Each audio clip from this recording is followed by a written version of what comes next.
Toni Turbe, director de Librújula, bienvenido a esta tu casa. Un placer estar aquí. Tu casa metafórica y literalmente. Bueno, ¿estás preparado para este paseo por los 6 cuentos más imprescindibles de la literatura? Creo que llevo el calzado adecuado y el guía conveniente. Qué ilusión hace, porque la primera parte de ese especial dedicado a los relatos ha sido acogida estupendamente. Pero antes de empezar, quiero responder a tantas personas que han preguntado por la canción con la que abrimos el programa anterior.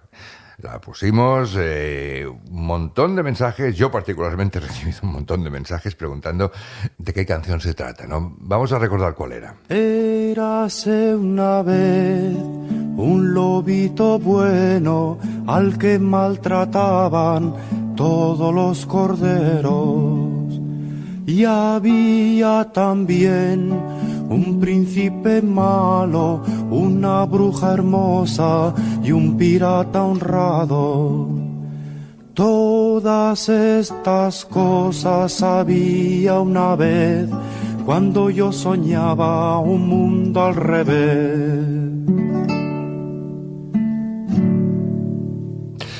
Qué bonita, ¿eh? Y qué profunda. Sí, lo tiene. Yo no me cansaría de escucharla. Lo hemos editado un poco para evitar las repeticiones. Bueno, pues lo digo, se trata del valenciano Paco Ibáñez, cantante, compositor, pionero de la canción de autor. Poeta. Y que además musicó un montón de poetas españoles y Latinoamérica. Góngora, Alberti, García Lorca, Miguel Hernández, Machado, Neruda, por cierto. Y vamos a recordar, para aquellos que sean más jóvenes, que el gobierno franquista le prohibió actuar en España, tuvo que exiliarse por ese motivo, y esta canción en concreto se titula Érase una vez, fue lanzada en 1969 y está basada en el poema del mismo título del poeta barcelonés José Agustín Goytisolo. Que, por cierto, Toni, no me quiero enrollar, seguro que tú también la recuerdas, Goytisolo, que es el autor de uno de los poemas más bonitos de la segunda mitad del siglo XX, que es Las palabras para Julia. Precioso, esa cosa de que no, que decía algo así como que la vida te empuja, ¿no? Con un aullido interminable, ¿no? La vida nos empuja. Es una maravilla. Yo recomiendo a todo el mundo que esté escuchando que quiera acceder a un precioso poema, de verdad, que, por cierto, Paco Ibáñez, también le puso música. Eso fue en el 79. Bueno, pues dicho esto, empezamos.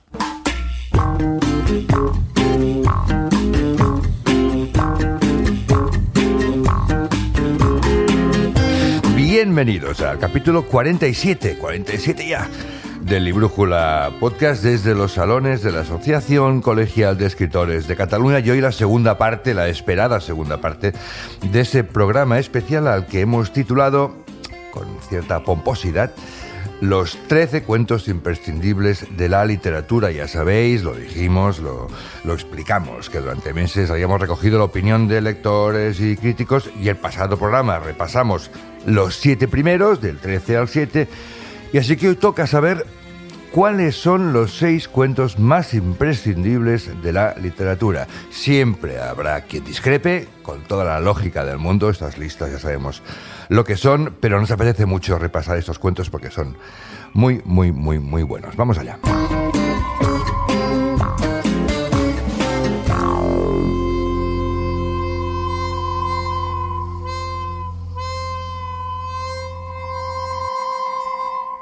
Bueno, y una vez repetiremos que no, o intentaremos no hacer spoilers para no arruinar la experiencia. Se hará lo que se pueda. Claro, es que hay ocasiones en las que es complicado, ¿no? E insisto que esto es una lista, digamos, de todas las personas a las que yo particularmente he consultado. Como todas las listas, siempre habrá quien crea que de determinado cuento. Por ejemplo, ha habido algún comentario, alguien ha echado de menos el Butterby el escribiente, de Melville. Podría estar también. Podría. Las listas son muy tontas porque al final son limitadas, pero bueno, nos dan pie precisamente a este debate interesante. Ah, claro, y es hermoso además, ¿no? Yo creo que este debería figurar, o no, porque estamos... Bueno, esto es de cualquier debate sobre la literatura, en realidad. Sí, cualquier cosa que nos despierte está bien. Sí. Es bienvenido, ¿no? Sí. En todo caso, ya dijimos y repetimos que es nuestro homenaje a la narración oral. Eso está muy bien. Y creo que se hacen pocos homenajes a los cuentos hablados, a los cuentos, esos cuentos que extendieron la semilla de la literatura. No lo olvidemos, el anciano, ¿no?, de la tribu que explicaba historias alrededor del fuego y todo el mundo. Eso, ahí nació la literatura. La literatura nace oral, está clarísimo. La oralidad es anterior a la literatura escrita, ¿no? Nace de ese afán que tenemos, ¿no?, de contar al otro que hay en la puerta de la cueva. Sí, efectivamente. Y luego también un homenaje a nuestros padres, a nuestros abuelos, a nuestras madres, los hermanos mayores, que a mí particularmente, que me contaban cuentos antes de ir a dormir, ¿no? Totalmente, ¿no? Son esas batallitas, ¿no? Sí. Del abuelo, ¿no? Que en lugar de lanzar... Eran batallitas en lugar de lanzar bombas, ¿no? Sí. Lanzaban historias, ¿no? Sí, y eran bombas que germinaban en nuestra imaginación. Ya lo creo. Además, con Susana comentábamos en el episodio pasado que eso lo hemos vivido. Yo lo he vivido en mis carnes, ¿no? Que yo contaba a mi hija, por ejemplo, la Caperucita. Entonces, si algún día se me ocurría ser un poco creativo y cambiar una miserable palabra, en lugar de margaritas, recogía margaritas, pues le pongo violetas. No, papi, eran margaritas. Sí, es verdad que los niños tienen esa fijación con la historia, ¿no? Pero bueno, también es una forma de respeto a la historia, ¿no? Sí. Oye, no te enrolles, Charles Boyer, ¿no? La historia sí, es esa, ¿no? Y no otra. Oye, imagínate, además te vivan con condescendencia, ¿no? Te has equivocado. Ay, la sinceridad de los niños. Bueno, vamos al cuento número 6. Andiamo. Iremos del 6 al primero, al más nombrado, al más votado y al más querido, ¿no?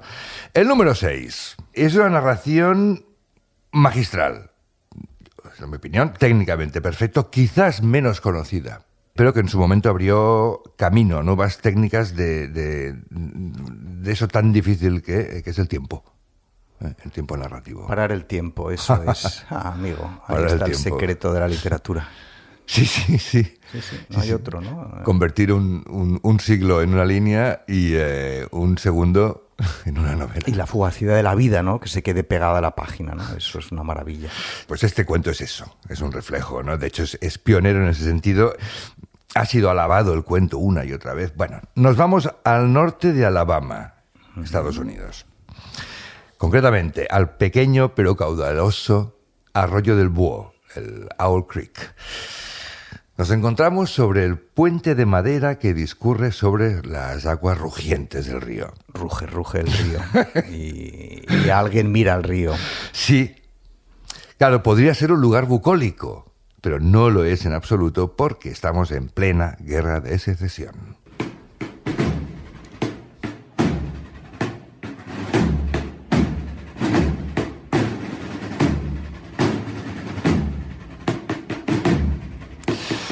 El hombre contemplaba el discurrir del agua 6 metros más abajo. Tenía las manos detrás de la espalda, las muñecas sujetas con una soga. Otra soga, colgada al cuello y atada a un grueso tirante por encima de su cabeza, pendía hasta la altura de sus rodillas. Algunas tablas colocadas sobre los rieles le prestaban un punto de apoyo a él y a sus verdugos, 2 soldados rasos del ejército federal, bajo las órdenes de un sargento. No lejos de ellos, en el mismo entarimado improvisado, estaba un capitán del ejército. En cada lado, un vigía presentaba armas. Delante de uno de los vigías, la vía del tren penetraba en un bosque y, dibujando una curvatura, desaparecía. En la otra orilla, un campo abierto ascendía hasta una empalizada de troncos verticales con aberturas para los fusiles y un ventanuco por el cual salía la boca de un cañón de bronce que dominaba el puente. Entre el puente y el fortín, una compañía de infantería en posición de descanso. Nadie se movía. La compañía de soldados y los vigías podrían haber sido esculturas que engalanaban el puente. El capitán, con los brazos entrelazados, examinaba el trabajo de los auxiliares sin hacer ningún gesto. Cuando la muerte se presagia, según el código castrense, el silencio y la inmovilidad son actitudes de respeto. El hombre cuyo ahorcamiento preparaban tenía unos 35 años y era civil, a juzgar por su ropaje de cultivador.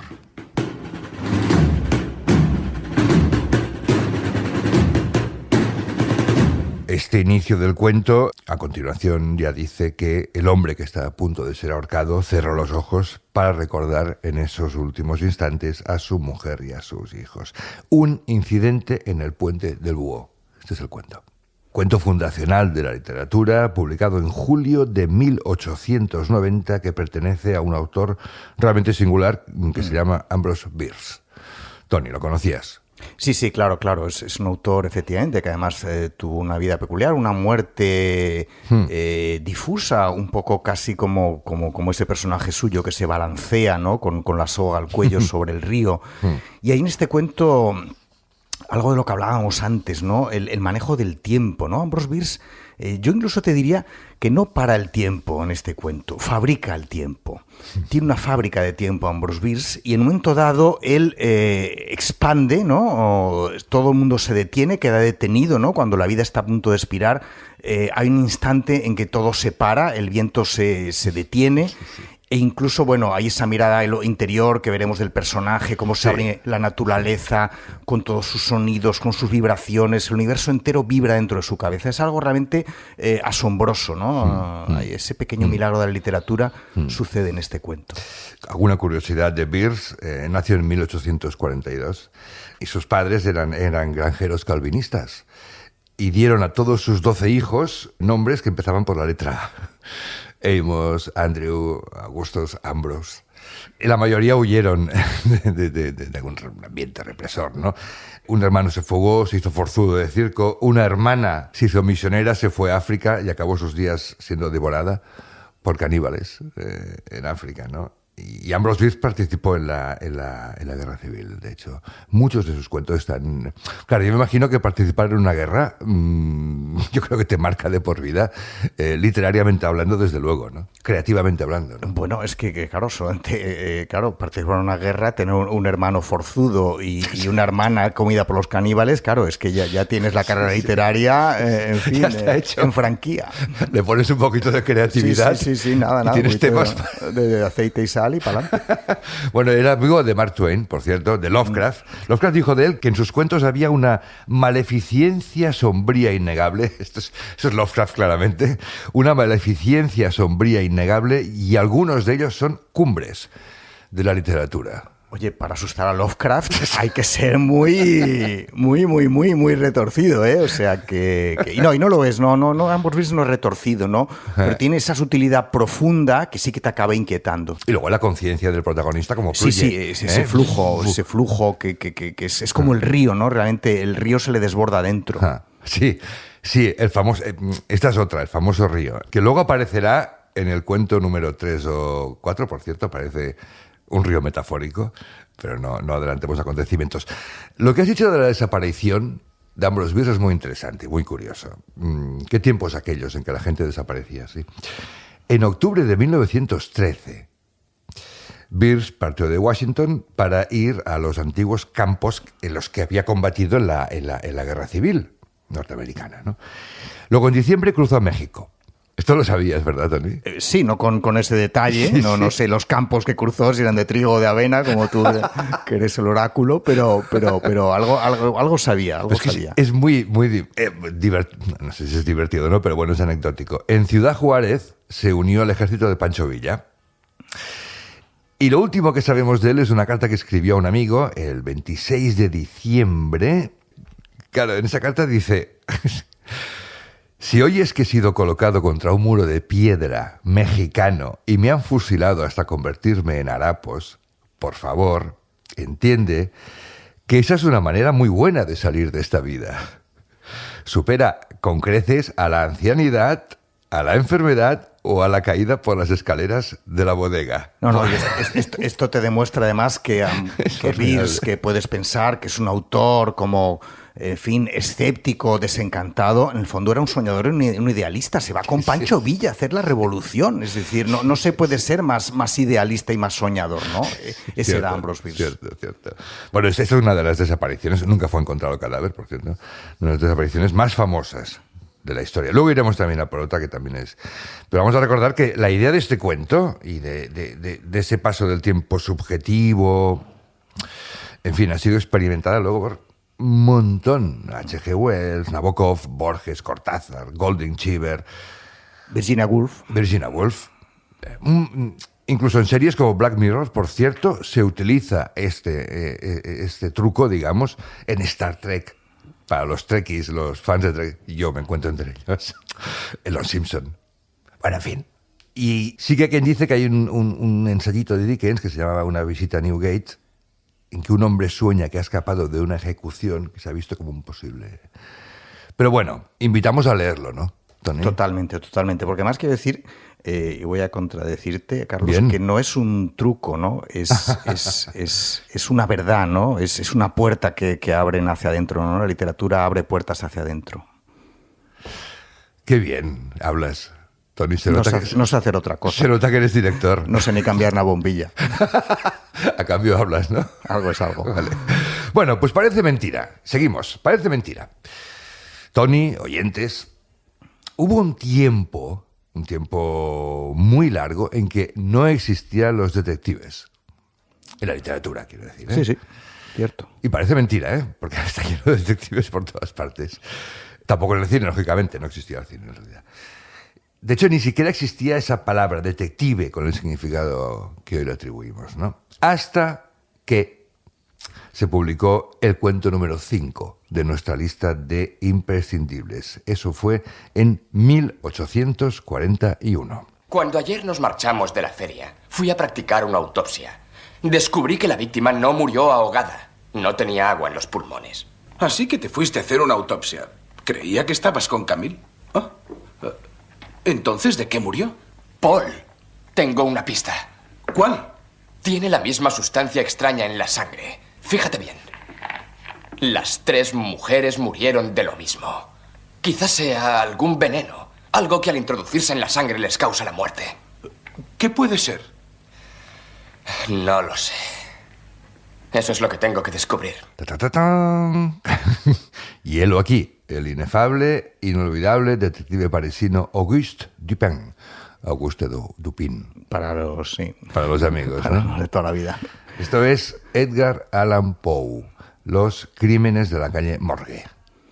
Sí, es fundacional en la novela policíaca porque es verdad lo que has dicho. Es decir, sí que ha habido siempre crimen en la literatura. Es decir, bueno, el relato seminal, la Biblia, empieza con un crimen, ¿no? Caín mata a Abel. Siempre ha habido mucho crimen en la literatura, pero no se ha utilizado la investigación de ese crimen como el nudo gordiano del relato, ¿no? Y en este caso, efectivamente, Los crímenes de la calle Morgue, pues es la resolución de ese crimen lo que ocupa toda la trama del cuento. Vamos a recordar que en este relato Dupin investiga el asesinato de una madre y de su hija.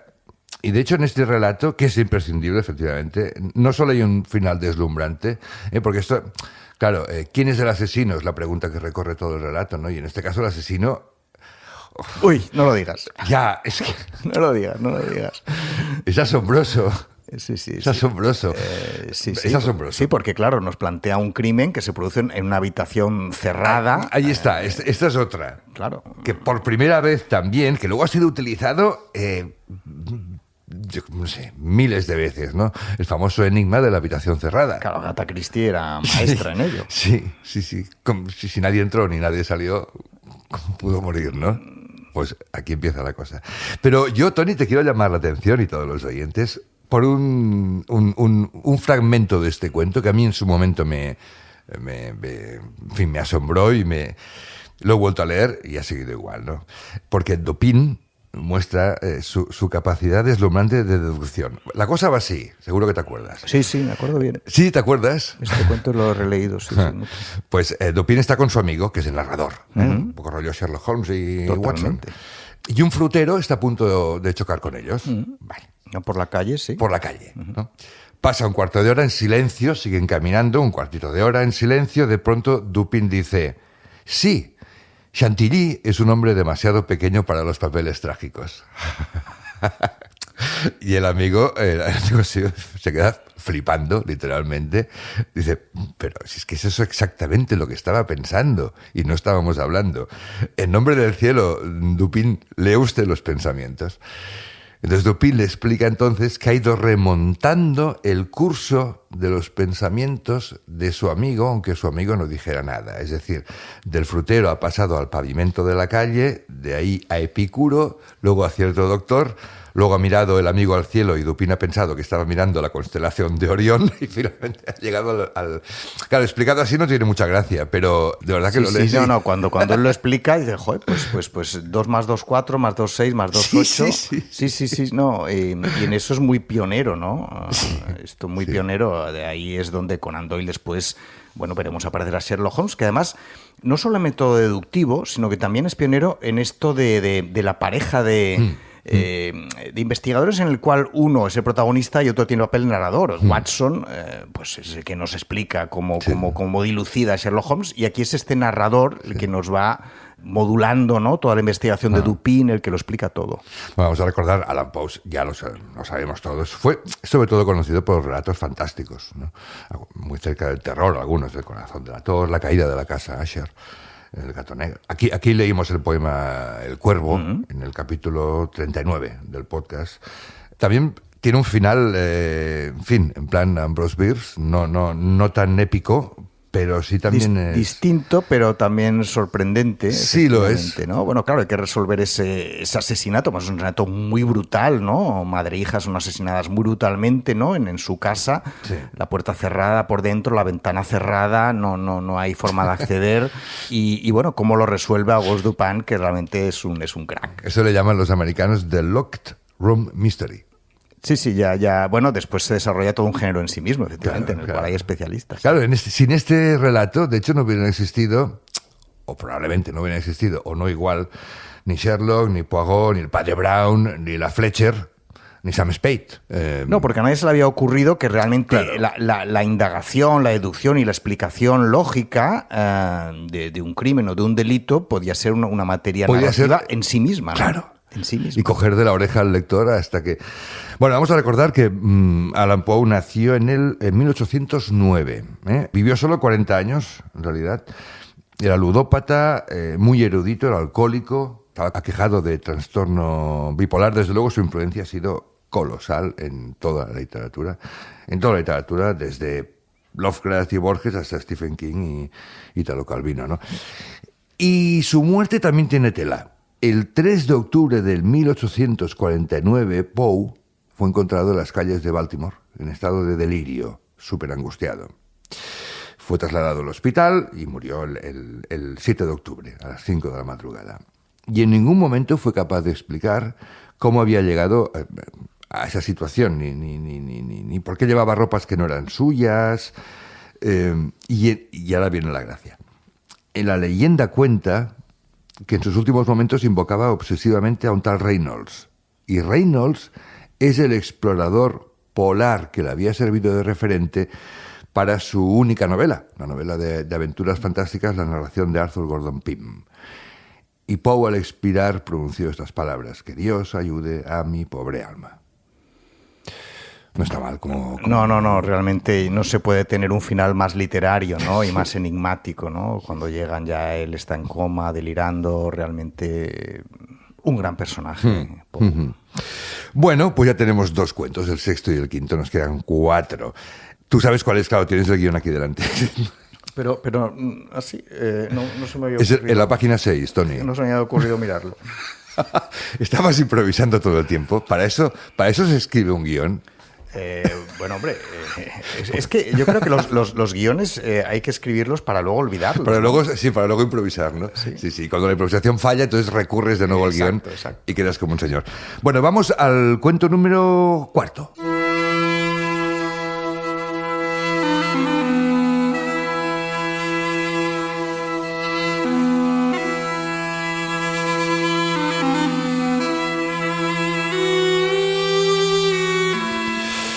Sé que me acusan de soberbia, y tal vez de misantropía, y tal vez de locura. Tales acusaciones, que yo castigaré a su debido tiempo, son irrisorias. Es verdad que no salgo de mi casa, pero también es verdad que sus puertas, cuyo número es infinito, están abiertas día y noche a los hombres y también a los animales. Que entre el que quiera. No hallará pompas mujeriles, ni el bizarro aparato de los palacios, pero sí la quietud y la soledad. Y asimismo hallará una casa como no hay otra en la faz de la tierra. Mienten los que declaran que en Egipto hay una parecida.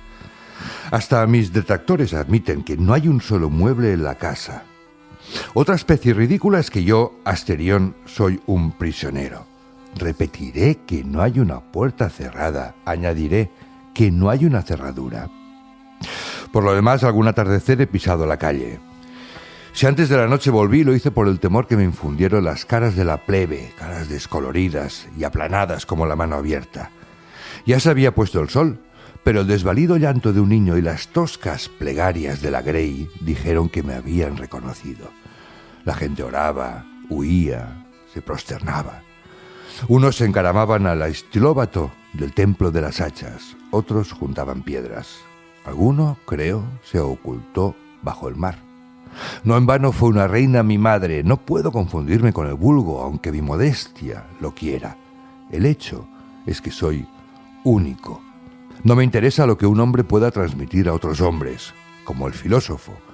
Pienso que nada es comunicable por el arte de la escritura. Jamás he retenido la diferencia entre una letra y otra. A veces lo deploro porque las noches y los días son largos. Claro que no me faltan distracciones. Semejante al carnero que va a embestir, corro por las galerías de piedra hasta rodar al suelo mareado. Me agazapo a la sombra de un aljibe o a la vuelta de un corredor y juego a que me buscan. Hay azoteas desde las que me dejo caer hasta ensangrentarme. A cualquier hora puedo jugar a estar dormido, con los ojos cerrados y la respiración poderosa.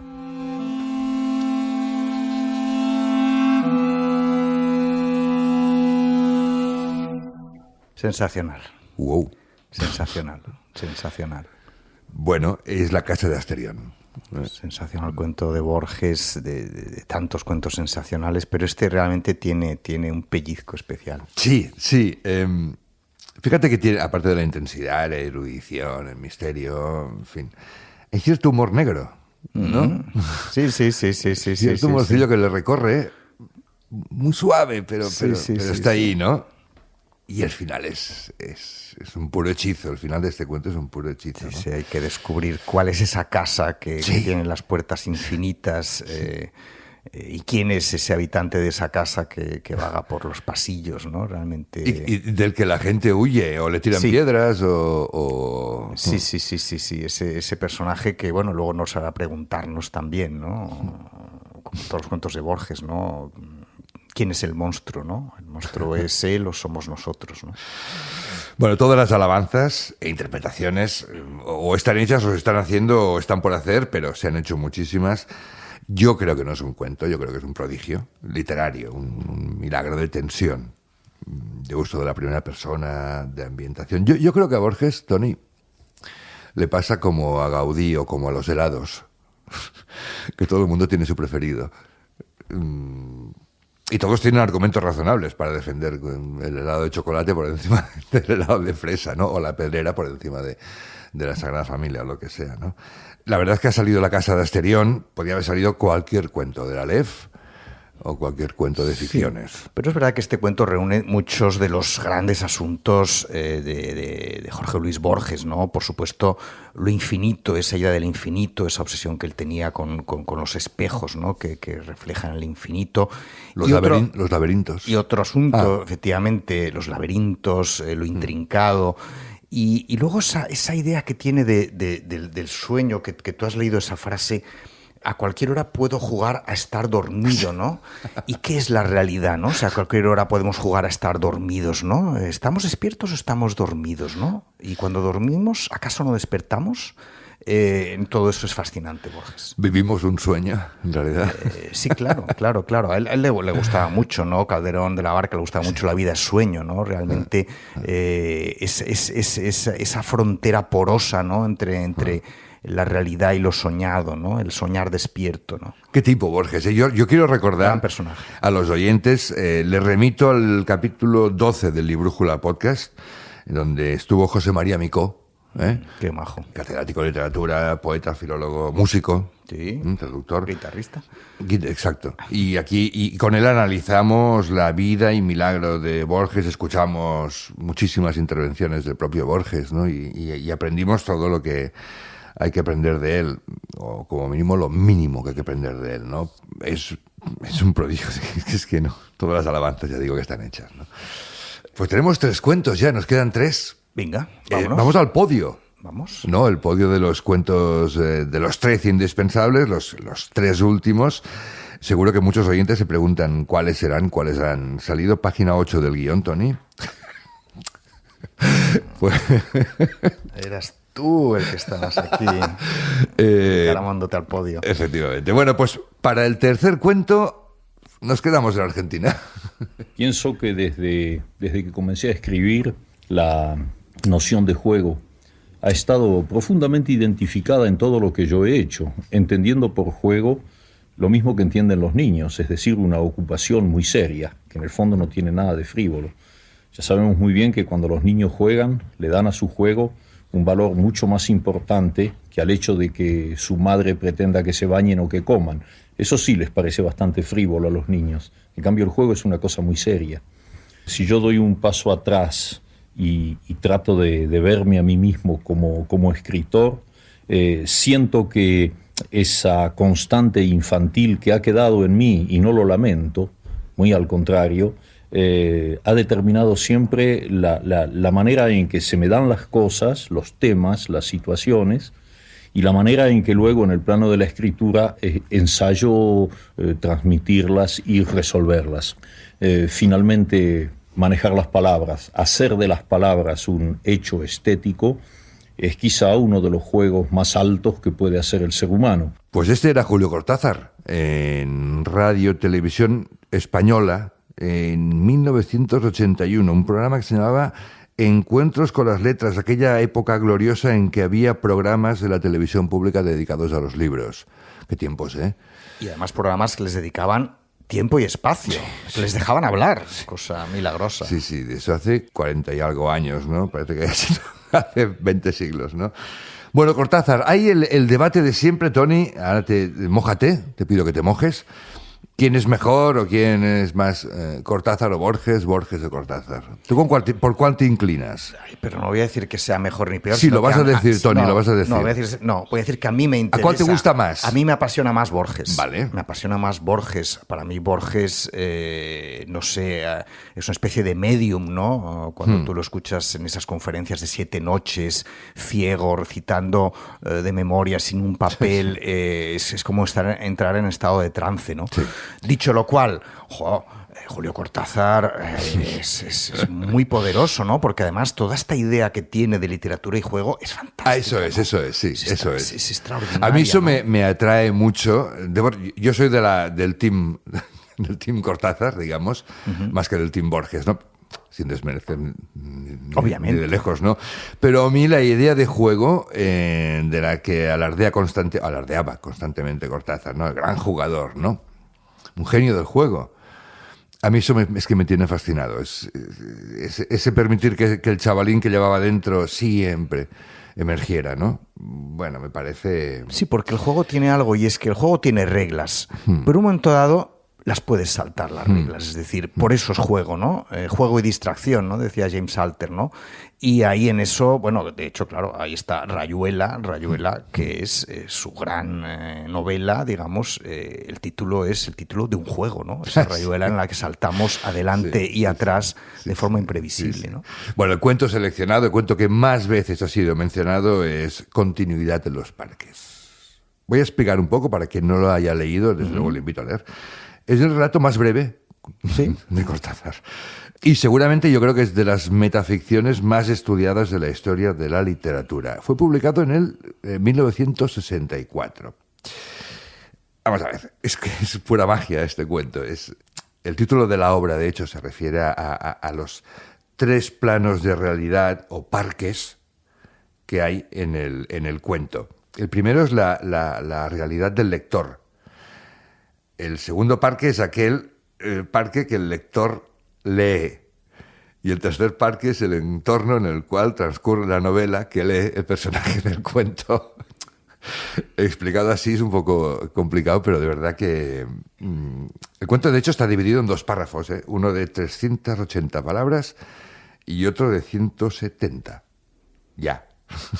Sí, es la No hay gracia más. del cuento es como el punto de vista del narrador es como esos electrones, ¿no?, de la física cuántica, que está en 2 lugares al mismo tiempo, ¿no? Sí. Y eso, convertirlo en literatura, en un cuento, ¿no? Eso que los físicos les cuesta tanto explicarnos, aquí sucede, ¿no? El punto de vista del narrador está en 2 y hasta en 3 lugares al mismo tiempo, ¿no?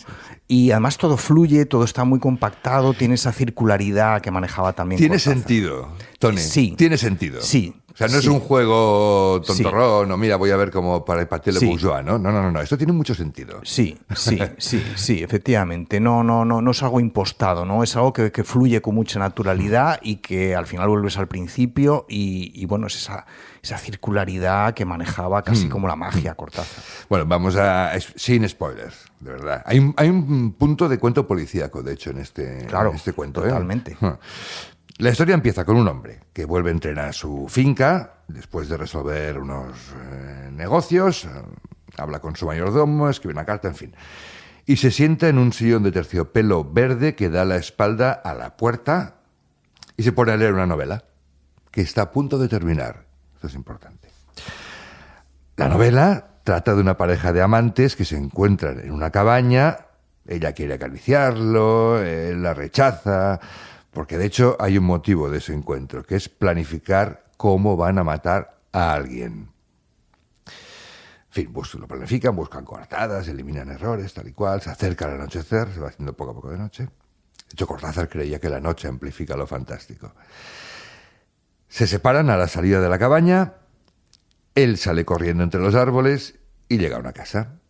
Y hasta aquí podemos leer. Y hasta ahí podemos leer, pero decir que lo policíaco no deja de ser una excusa, ¿no?, para llevarnos donde quiere llevarnos, ¿no?, que es un poco a la extrañeza, ¿no?, de que pensamos que miramos las cosas, pero las cosas también nos miran. Hay otro cuento de Cortázar que también salió muy cercano a este, pasa que había que elegir, ¿no?, que es La noche boca arriba.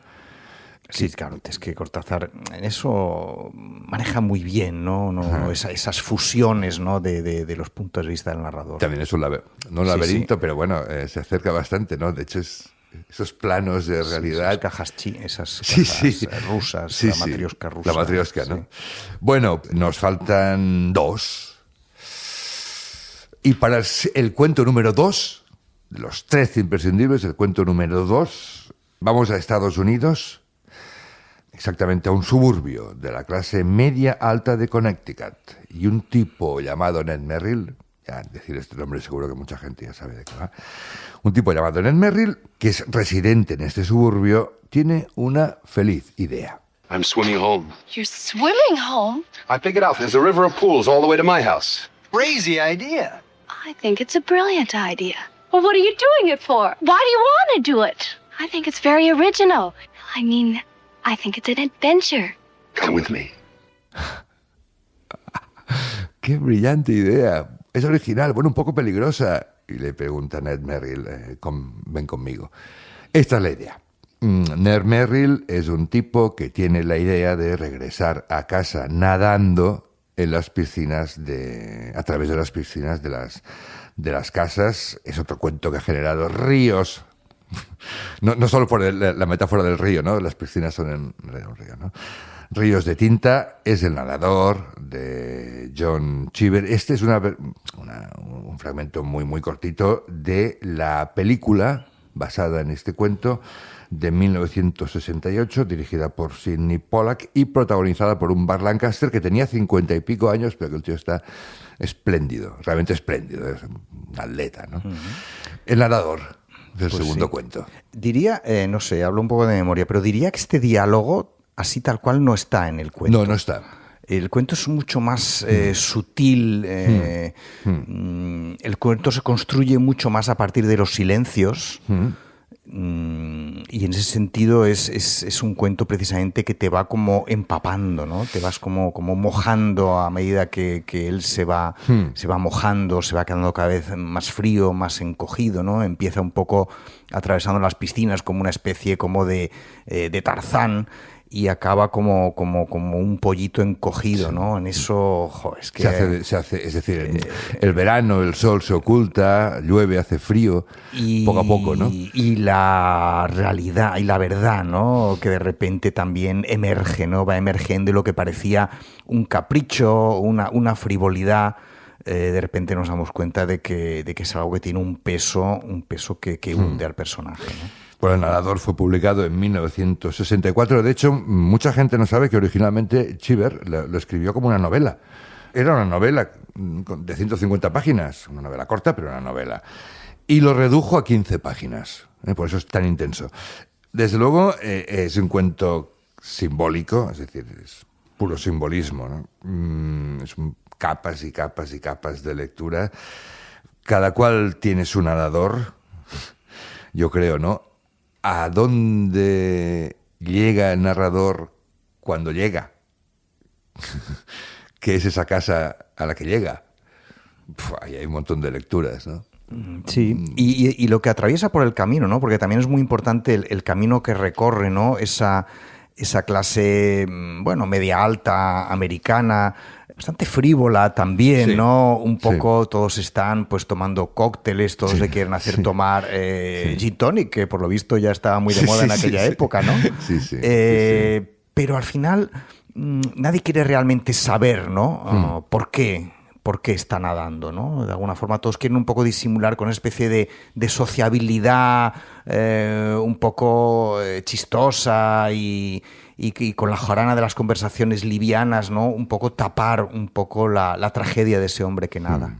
Y poco a poco el hombre se va apagando. Sí. Se va apagando.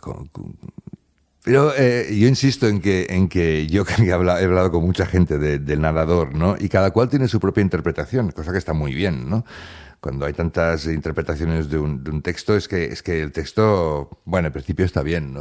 Es chulo, es interesante, es potente, ¿no? Claro, que deje trabajar al lector también, ¿no? Que deje hacer lo suyo. Bueno, Cheever, como curiosidad, era autodidacta. De hecho, nunca estudió, nunca tuvo ni siquiera una educación superior. No fue a la universidad. Tiene un montón de diarios, creo que se han publicado. Luchó toda su vida contra el alcoholismo. Toda su vida, y contra la aceptación de su bisexualidad. Entonces, digamos que la escritura fue como su tabla de salvación. Tiene ahí, en España están, y supongo que en Hispanoamérica también, hay volúmenes en los que están todos sus relatos, todos sus cuentos. No, actualmente es un maestro incontestable del cuento. Bueno, pues este era el número 2. ¿Y cuál será el número 1? Sorpréndenos. Yo creo que los oyentes... Yo creo que de alguna manera, bueno, pueden hacer con el dedo en el móvil, hacer y pasar a ver de qué cuento hablamos, ¿no? De alguna forma se lo esperan, o creen que se lo esperan, o creen que lo que esperan desesperan. Lo importante es no desesperarse. Bueno, el cuento más mencionado, el cuento más votado, el cuento que figura que es el más imprescindible. Vamos a leer un trocito nada más.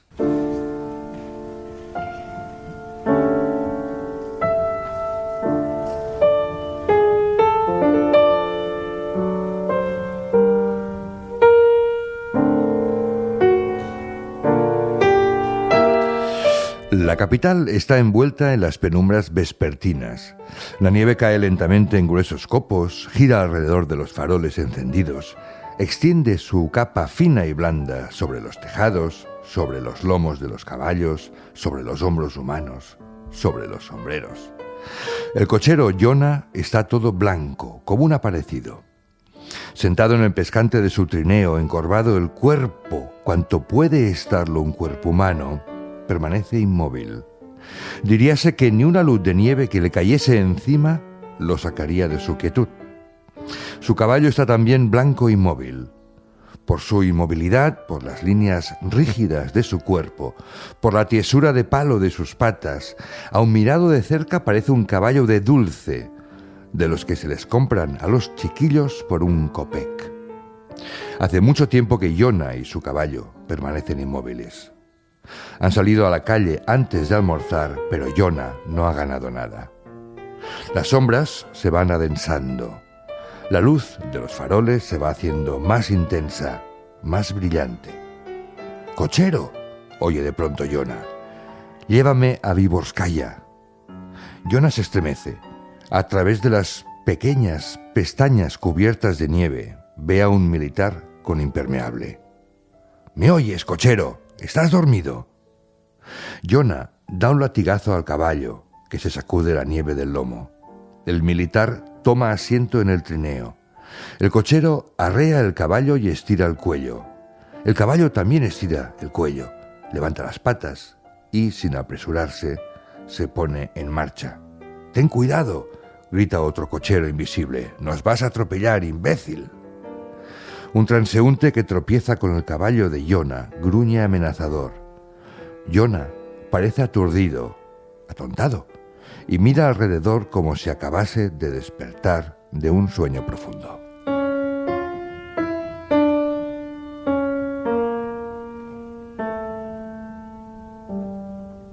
Chekhov. Faltaba el maestro Chekhov. Faltaba el maestro. Esta es la tristeza. El cuento hay muchos más. Hay muchos más. Digamos que es el que ha salido, pero podría haber salido La dama y el perrito. En fin. Bueno, es un poco, creo, representativo, ¿no? de esa mano de Chekhov, ¿no? Y este cuento realmente, ¿no? Que parece... A mí me deja por el suelo, muy que lo sencillo. Sí, y porque nos muestra algo, ¿no? Ese cochero que ha tenido una desgracia tremenda y que no pide gran cosa a la vida, solamente pide que le escuchen, que le hagan caso. Un momento, ¿no? Sí. Porque quiere contar esa desgracia que le ha dejado más solo de lo que ya estaba, y solo quiere lo que queremos todos, ¿no? Que nos escuchen un momento, ¿no? Y lo que nos muestra es algo que es muy actual y muy de este momento, ¿no? Ese feroz individualismo, ¿no? En el que nadie quiere escuchar a nadie, solo queremos escucharnos a nosotros mismos, ¿no? Y esa soledad, ¿no? Pues sí. La tristeza fue publicado en 1886, por cierto. Ese era el inicio del cuento, ¿eh? Y, por cierto, la música es de un coetáneo de Chekhov. Bueno, tenía 15 años más. Chekhov era 15 años más joven. Es Octubre de Tchaikovsky. Qué bueno era Tchaikovsky. Dejamos para otro día, Tony, por cierto, eso entre paréntesis, abordar un asunto que a mí me trae de cabeza, y supongo que a muchos estudiosos. ¿Cómo es posible que, esto es, insisto, entre paréntesis, en poco más de medio siglo, más o menos, unos 60, 70 años más o menos, una sociedad como la rusa, al borde de la quiebra, literalmente, sociológicamente, económicamente, políticamente, diera a luz tantos genios? Pero es verdad que es un periodo de tiempo muy corto. Es Pushkin, y Tolstoy, y Dostoyevsky, y Gogol, y Turgenev, y Gorky, y podríamos seguir, Lermontov, por cierto, y luego la música de Tchaikovsky, Rimsky-Korsakov, Mussorgsky, Borodin. ¿Qué pasó? Bueno, pues que sufrieron mucho, ¿no? Sí, esa es la respuesta. Bueno, nos lo decía Tolstoy, ¿no? En Ana Karenina, ¿no? Que todas las familias felices se parecen, pero las infelices cada una lo es a su manera, ¿no? Y de eso va mucho la literatura, ¿no? De contar cómo son las cosas cada una a su manera. Y bueno, el drama de Dostoyevsky, que tenía todo, en fin, el ludópata, alcohólico, epiléptico. Bueno, sí. Es gente con vidas duras, con guerra, con dificultades, y bueno, pues parece que ese es un humus para la literatura extraordinario. Pero bueno, sí, tratamos de racionalizar lo imposible, ¿no? ¿Por qué surgen todos los genios en ese momento? Bueno, tiene un punto siglo de oro español también, ¿eh? Total, bueno. Desde Garcilaso hasta el último. Hay un auge ahí tremendo, ¿no? Y con esta fuerza, ¿no? Pues sí, es un momento realmente increíble, mágico, ¿no? Bueno, Chekhov era dramaturgo, tiene grandes obras de teatro como el Tío Vania o La Gaviota. Es padre del relato corto moderno, en realidad, Chekhov. Era médico, y fíjate lo que decía, me he apuntado una frase que dijo Eduardo Galeano. Dijo que Chekhov escribía como diciendo nada, y sin embargo lo decía todo. Fíjate qué bien. Muy bien expresado. Sí, parece que te está explicando Chekhov siempre pues una anécdota, digamos. sucedido.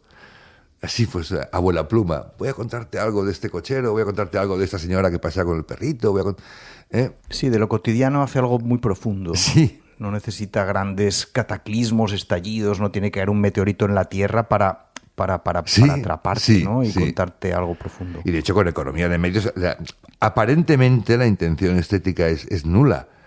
Aparentemente, insisto. Bueno. ¿Tú crees que...? Bueno... Sí. Lo atmosférico, por ejemplo, siempre tiene... Lo atmosférico, sí, eso es cierto. Una presencia, ¿no? Eso es verdad, sí. La temperatura, el frío y luego la temperatura interior. No es un dato baladí que fuera médico. Además, él ejerció de médico y estuvo pues en poblaciones pequeñas, en lugares difíciles. Vio mucho el sufrimiento de la gente cara a cara.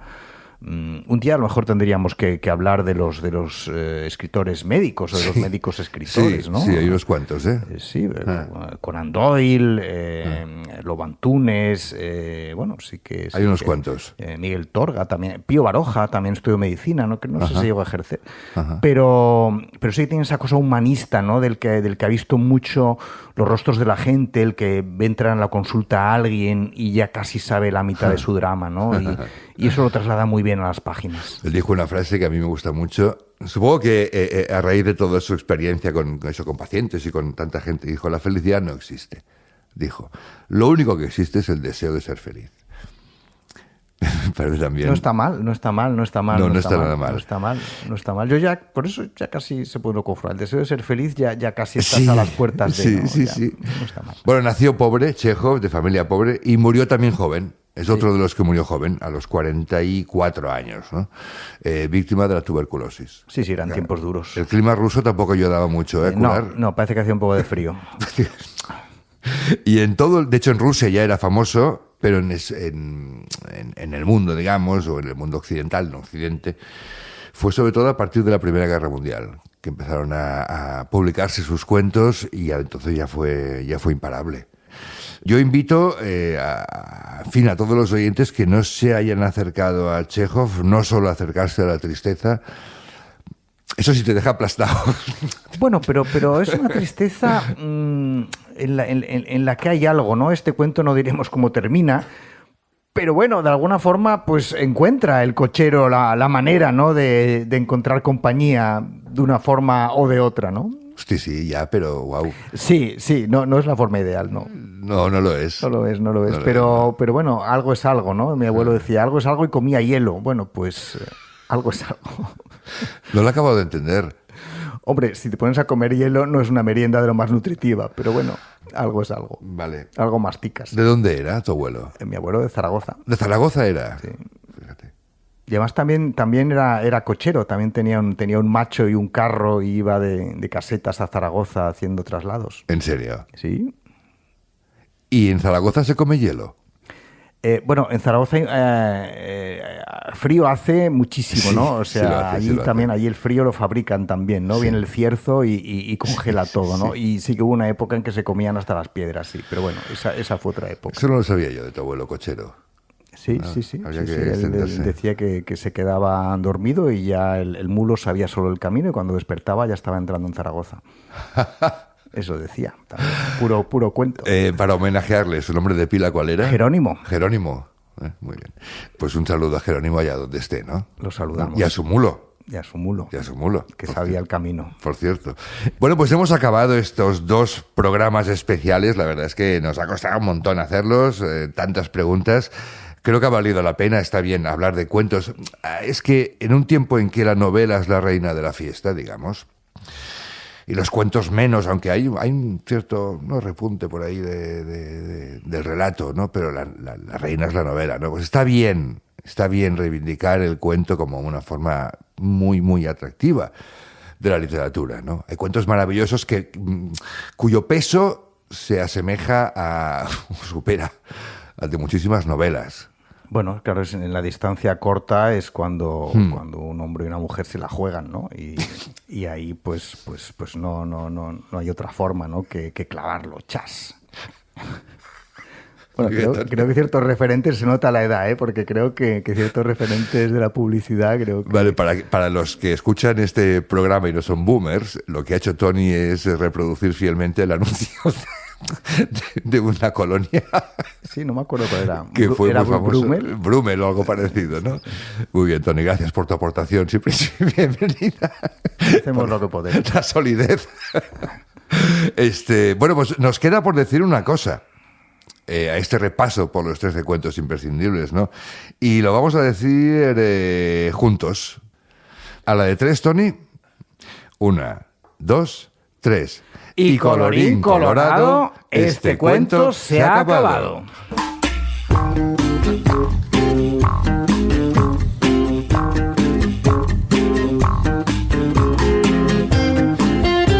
Bueno, el próximo programa pondremos el anuncio de Brummel. En las distancias cortas, efectivamente, es donde el hombre y la mujer se la juegan. Algo de un eslogan de aquellos rebuscados y absolutamente... Era un cuento de Chekhov en sí mismo, sí. Una vez más, desde la Asociación Colegial de Escritores de Cataluña, en el centro de Barcelona, en el centro de Obras de Barcelona, no sé cómo no mueren más turistas que se caen por una zanja porque está todo levantado. Nos encontramos aquí gracias a los amigos de Cedro. Vicente Armero, como siempre, para que esto suene bien. Susana Picos, coordinando el invento. Hoy con Tony Iturbe. Gracias, Tony. Adiós. Un placer. Un placer. Y con todos los amigos a los que hemos consultado que han aportado su grano de arena o su montón de granos de arena a esta playa de relatos imprescindibles, los 13. Nos veremos en 2 semanas. No sabemos de qué hablaremos, pero de algo interesante hablaremos. Felices libros a todos.